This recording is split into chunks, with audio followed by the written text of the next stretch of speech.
My name is Adiola Oshifeko, and I'll be reviewing the book of the month, Daughters Who Walk This Path by Yede Kilanko, with my friend Kumi Omishore, an insurance broker, entrepreneur, and a lover of books. Hello everyone, it's a delight to be here today. We hope that after this interesting review, we'll go and pick a copy of this book, and we're leaving no spoilers for this. We'll be reviewing the theme stigmatization.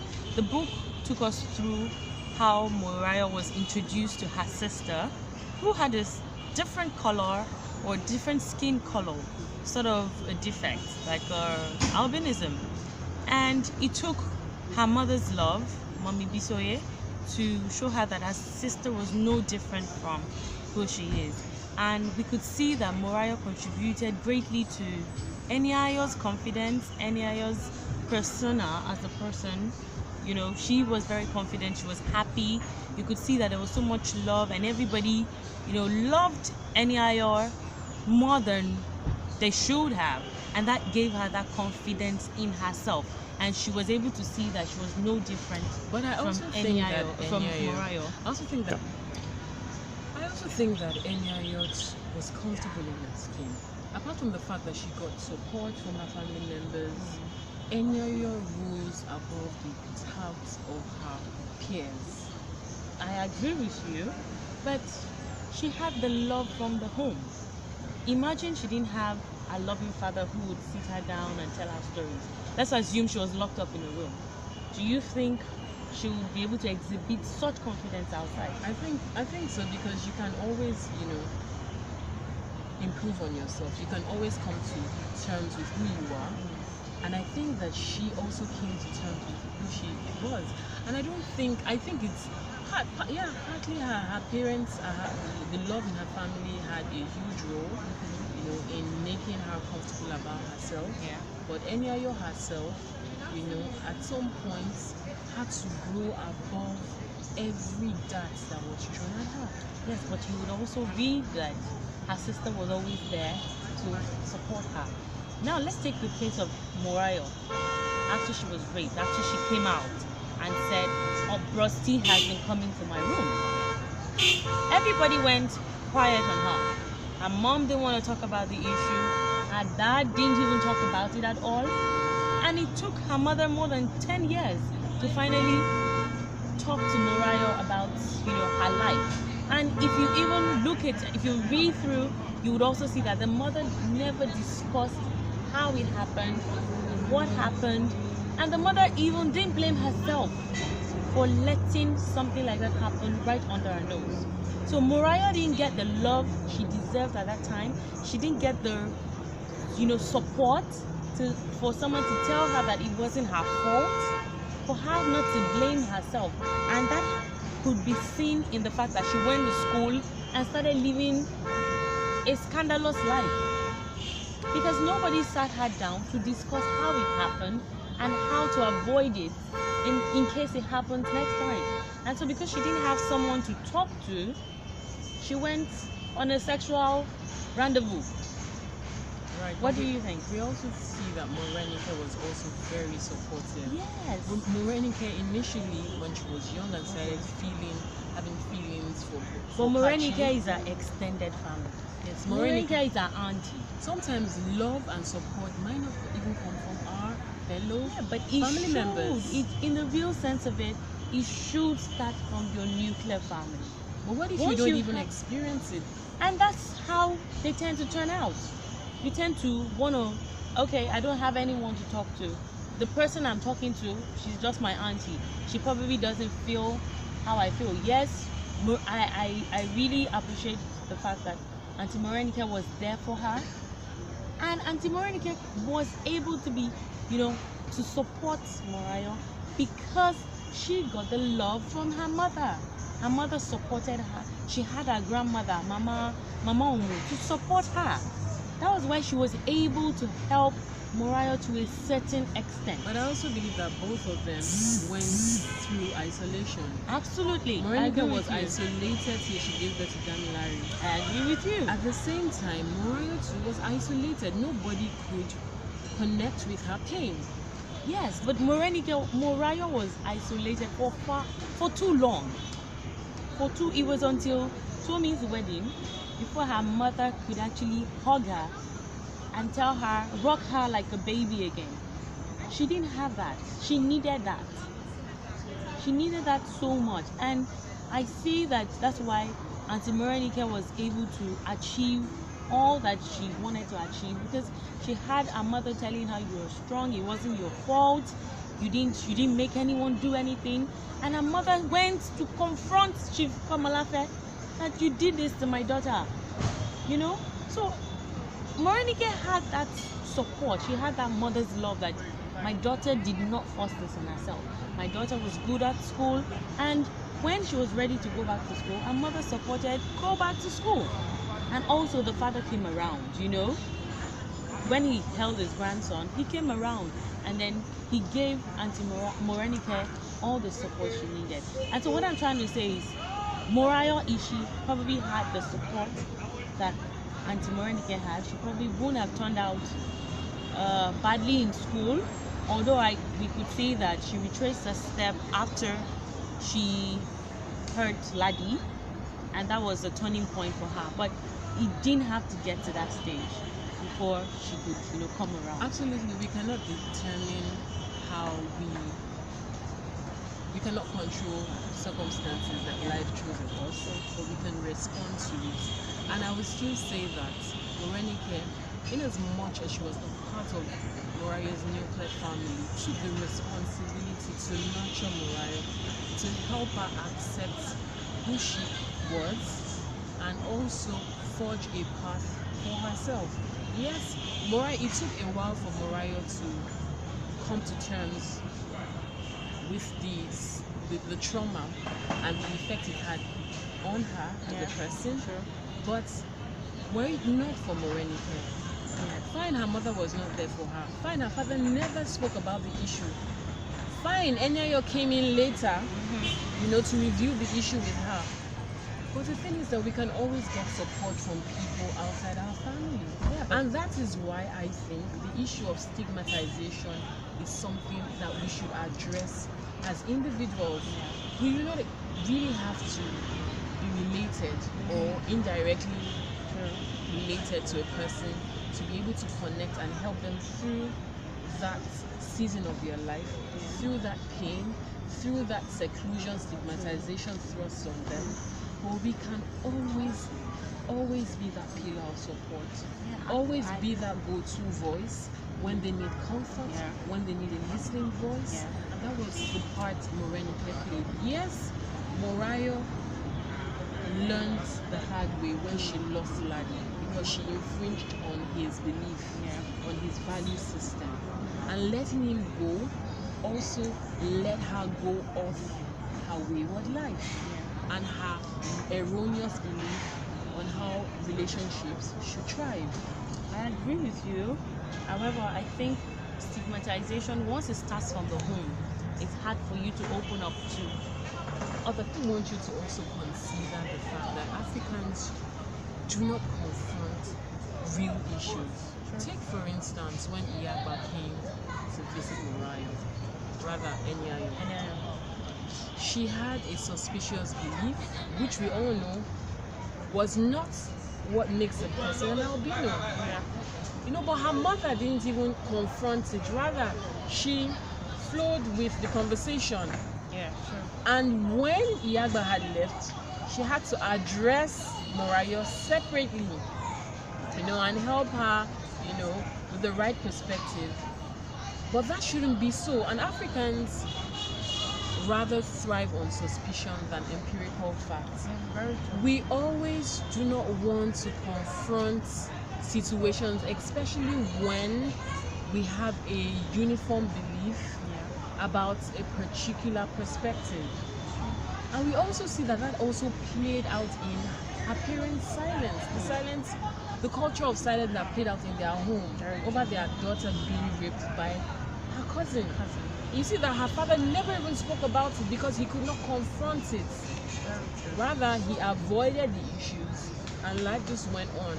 But we know how much she suffered. Yes, and in addition to that, Africans, we like to leave things to in time.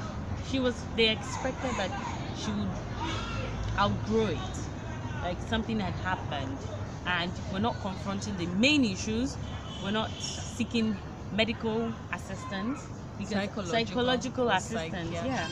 Yeah, because she, at that point, she needed it, but we didn't confront it. The mother didn't confront it. The mother didn't show love at that point, and what the family did was just to transfer all their energy to Eniayo, who was the albino, and they made her as comfortable, showed her so much love, and it translated to her being, having a good life, being a proper kid. So Morayo became the black sheep, and she acted it out. She was doing whatever she wanted. She didn't care about what anyone said. She wasn't even concerned about her family name. And we know that in Africa, we're always so particular. But because everybody had, set her aside, like she was the black sheep, so she wasn't bothered anymore. And so we tend to leave things to time and chance, that time will heal everything. But really, does it really work that way? It doesn't. Does it? Absolutely not. Absolutely not. Well, we shouldn't forget the congeniality in the home and in the extended family, and we see that even play out in the larger society. And we don't have that anymore today. Yeah, very true, very true. I don't see that, but we do have a couple of people coming together and still believing strongly in family bond. But when we have issues like this, it tends to destroy the family. And you could see how Bros T brought trouble. The family that was so happy, they loved each other, and then Bros T came in with trouble and trauma, and the whole family started to keep quiet. The once very happy, chattery home, and I didn't see the father telling stories anymore after that. He used to sit down anytime he comes back from his travels, and he would tell stories, and the children loved it. But after Bros T came in, we didn't see any of that. Yeah, but don't forget that even the author acknowledges that good and evil grow side by side. Very true. And I also think I have a bias against the author. The fact that the author just lets the villain go. There was no nemesis. There was no instructive moral that she passed, Yes. by ensuring that somehow, somewhere, was brought I to strongly, justice. I don't know. There's this thing about we Africans that I felt he should have been locked up. I know, Jola, you probably disagree with me, but I felt immediately he violated that.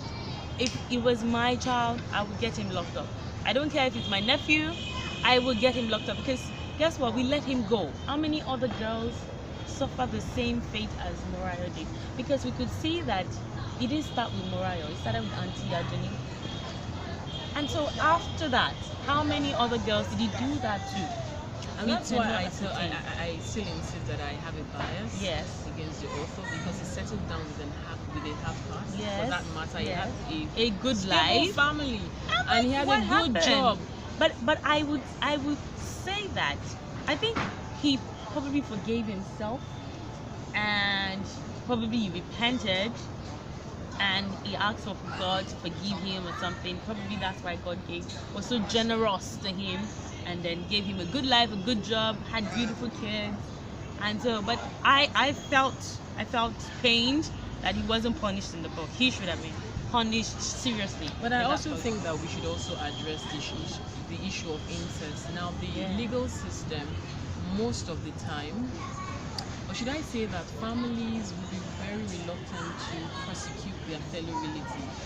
Look at Chief Komolafe himself. Although her mother was able to confront Morenike's assault, but that was just it. No African would take his family member to court on a sexual matter. Because they're also trying to avoid the stigmatization. That's the problem. But the issue of avoiding stigmatization is confronting it and ensuring that the courts make a pronouncement on it. My point here is stigmatization cannot be dealt with as in a relational way.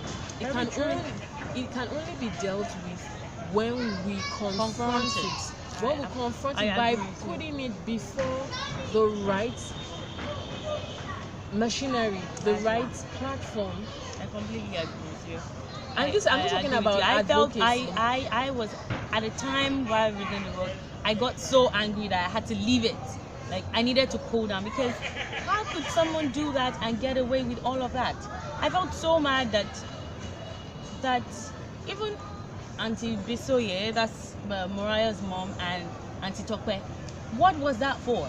They were fighting each other throughout the book. No, at some point, when Rusty came back. Yes, but see, Auntie Doctor was supposed to apologize. That was the least she could do.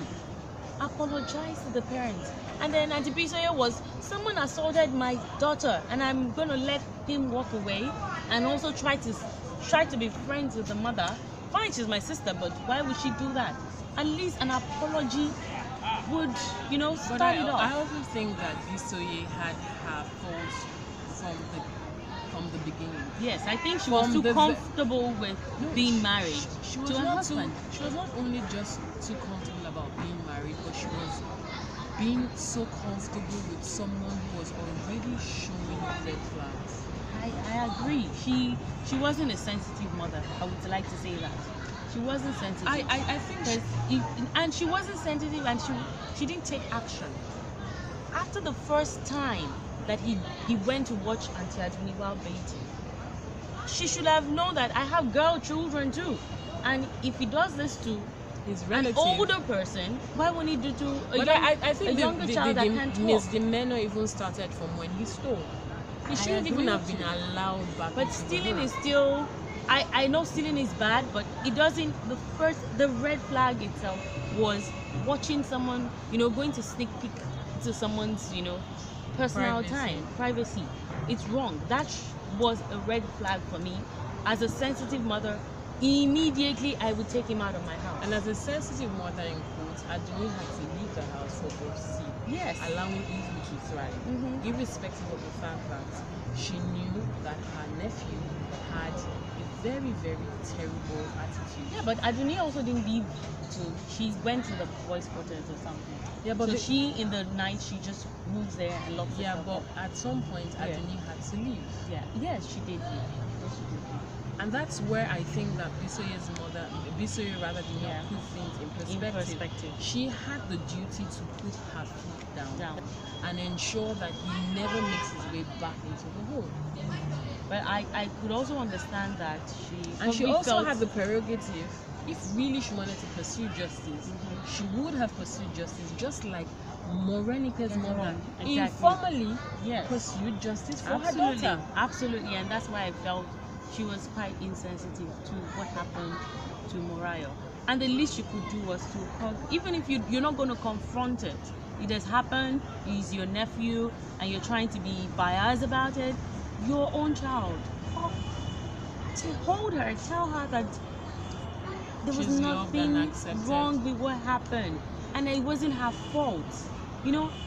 Give her that love, acceptance, make her feel a bit comfortable with what has happened, and let her move on. I also blame Owolabi because he never had a conversation with his wife. Oh yes, after that circumstance, he never did. He never even had a conversation with his daughter.